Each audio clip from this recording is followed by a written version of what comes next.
what's up, you guys? I managed to get into the Tears of the Kingdom midnight release that they were holding in the Nintendo store here in New York, and I am so tired. It was a great time, guys. I loved it. I met so many great people. I was just up for approximately 22 hours from when I woke up to go to the gym that morning to getting home from the event. So take that with a grain of salt. It literally means nothing. But I basically wanted to share with you guys what the experience was like. And initially this was supposed to be sort of a vlog situation, but I was rushing and there was a lot of chaos. So I figured why not just explain what I saw and then match it with the B-roll that I took. So let's get into it. So arriving towards the store, I actually ended up running into a person that I knew, which his name is Skootish, if you're not familiar with. Definitely check him out. He is very popular on Twitch, very nice guy, very enthusiastic about all things video games. Basically, we had a little bit of an intimate moment. Now, you probably would have been freaked out by that, but to be honest, he got a sub out of it, and it's a hustle out here content creating. So, congratulations, Scoot. You deserved that sub, and this was a memorable first interaction. So anyway, as I got closer to the Nintendo store, I ended up seeing this giant truck that I guess they got made specifically for the event, where it advertised, I'm assuming they're LED lights that just have pictures for the game and advertisements. It was really beautiful. I have never seen anything like that before, but the fact that Nintendo didn't shed any expense for such a big launch at their only US store doesn't surprise me. So as things continued, I kind of wandered around filming. I wanted to make sure I got enough B-roll. And Doug Bowser, someone who I was not expecting to be there, ended up coming out and saying hi to fans. I just happened to be standing at the right spot at the right time, and I got some footage of him interacting with fans and taking photos and videos, which was awesome. Doug, thank you so much for coming. I didn't even expect you to come. And the fact that I didn't even get to talk to you, but I got to stand near you and see how enthusiastic you were about the game and about the launch is amazing. You never really see higher ups really show that much love towards the projects that their employees put effort and time into. And the fact that Doug just took the time to come out all the way down to New York to hang out and just enjoy the event is such a big deal and means so much to the fans. So if you think Doug Bowser is like a big deal, you would be floored to find out Mr. Aonuma was actually there at the event as well. He didn't come out to see us, but honestly, he was doing so much in the store and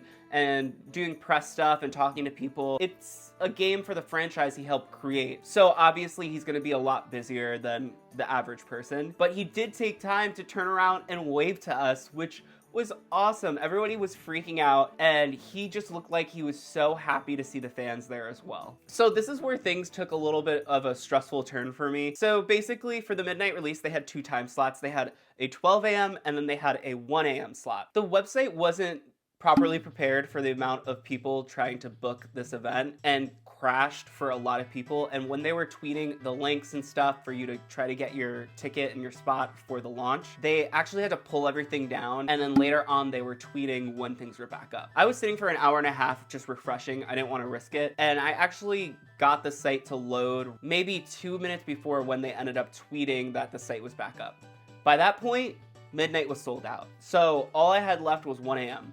My issue there is that my train left at 1:50, which gives me approximately 50 minutes to go in, buy what I need, record footage, and get in line, pay, run all the way back to the train station, and then go home. So it was a lot, and because I was wandering around taking footage of all this stuff that I was seeing and all the people interacting in the lines, I didn't get in line for the 1 a.m. slots in time. And if I hopped in that line, there was no way I was gonna even get in before my train came. Luckily enough, the people at the Nintendo store were super understanding. The gentleman at the front, I don't recall his name, but he was running the operation perfectly. It was just so smooth. And I actually just hopped in line with the 12 a.m. people. And I genuinely just asked him, I said, hey, I was recording stuff for my YouTube channel. I lost my spot in line. Is there any way I can get in a little earlier, either in the 12 a.m. slot or in the beginning of the 1 a.m. slot, just so I can get what I need and record and get to my train? So he didn't let me in at the 12 a.m. slot, which was fine.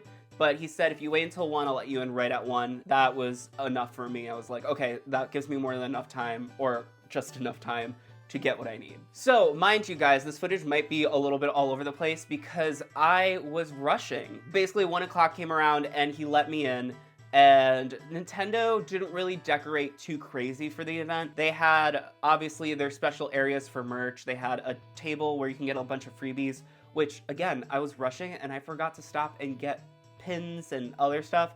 So if anybody has extra stuff, let me know because I will pay you for it. As soon as you walked in, you saw this beautiful construction of the Master Sword from the game, and you see it all broken, and it was just so beautiful. It was right up in the front as you walked in, right near some of the Zelda merch, and I had to take a second just to look at it. It was gorgeous. Then when you moved over to the merch section, they had a whole bunch of stuff. They had these t-shirts that I'm wearing right now. They only had a large, I'm a medium, and I'm sure there was a medium somewhere upstairs because they had the same merch up and downstairs, but the lines up there were truly insane, and it was a little overwhelming, so I just stuck with the large. I figured it's a very soft, comfortable shirt, so I can wear it to bed and occasionally out of the house. They did have more than just shirts there. They had sweaters, they had cups, they had all the amiibo they've ever released for Zelda. They also had notebooks, Switch cases, and a lot more. So while I was downstairs, I grabbed the shirt and a Tears of the Kingdom amiibo, which was great because I really wanted this guy, and I kind of made my way upstairs. Once I was there, I saw how crazy everything was. But little did I know, they were actually filming the Nintendo Treehouse event that they were streaming onto their YouTube channel in the Nintendo store. So the second floor was actually divided off. They have,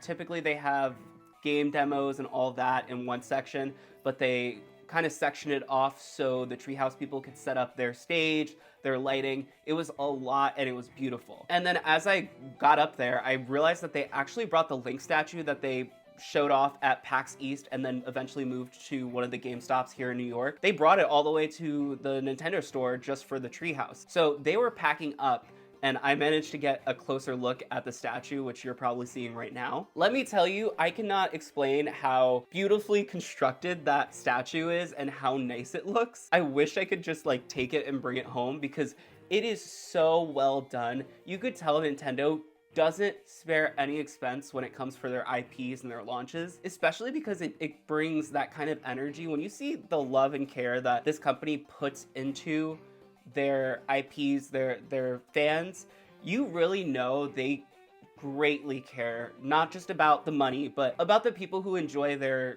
properties. So after I got up close and personal with Link, I ended up moving towards some of the merch they had upstairs. Again, didn't stay there long because of how crowded it was, but I did come across the Majora's Mask amiibo that I also don't have, so I grabbed that one as well, and I'm super excited to add this one to my collection of amiibo. It was about this point where I realized I was really running low on time, so I actually ended up going back downstairs because I knew the line was shorter, but the line grew exponentially in that time. Let me just say, whoever was gracious enough to let me cut them in line so I can make my train, I greatly appreciate it. There were just two people who were like totally fine with it, and they were super cool. And that's what's great about these events is everyone that loves Nintendo was in such a good mood that they were like, the people that I asked, like I felt bad asking to cut, but they were just like, yeah, no, of course, like I don't mind, like go for it. So I got to the front, got my amiibo, my shirt. I also was walking around with like a crazy person with all this stuff and my camera equipment, but I hobble up to the front and the people in the front started checking me out. I ended up grabbing a couple extra things. So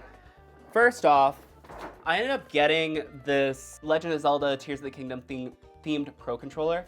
I don't know why. I have a Pro Controller and I rarely use it, but I'm hoping that owning this will make me use it more because this is just a more comfortable form factor and I just get lazy and don't feel like actually plugging in my Switch to the dock and then taking out the controller. And then I also ended up grabbing the thing that I actually wanted to go there for, and that was for the Tears of the Kingdom Collector's Edition. This thing is massive. I don't remember what comes in it because I was trying to keep it like kind of on the down low for myself so I'd be surprised for a video, but I desperately wanted it and they sold out everywhere around me, so this was like my last shot to get it somewhere that you didn't need to reserve it. But yeah guys, even though it was slightly chaotic and technically I was content creating and couldn't get in with the media and content creators, which is totally fine. You could only allow so many people in, and I'm still newer, so I completely understand. Everyone was so nice and so accommodating and in such a good mood. The cosplayers, the fans, truly, you never really realize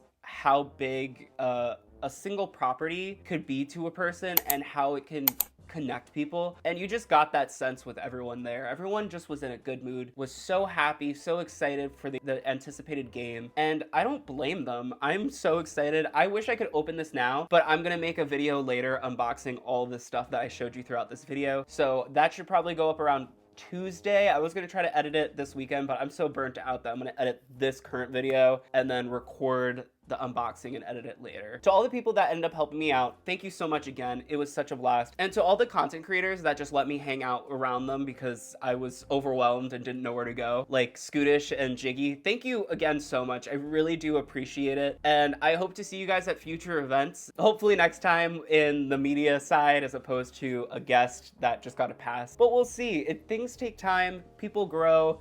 I'm only almost at 20,000 subs, so we got a ways to go, and I just know that there's a brighter future for the channel, for Zelda. Keep an eye out, guys. I'm going to be making a lot of Zelda content coming up soon. Don't worry, I'm still going to be making Pokemon stuff in between, but right now it is Tears of the Kingdom time. I'm excited. Hopefully you guys are too. So I'll see you guys next time. Bye.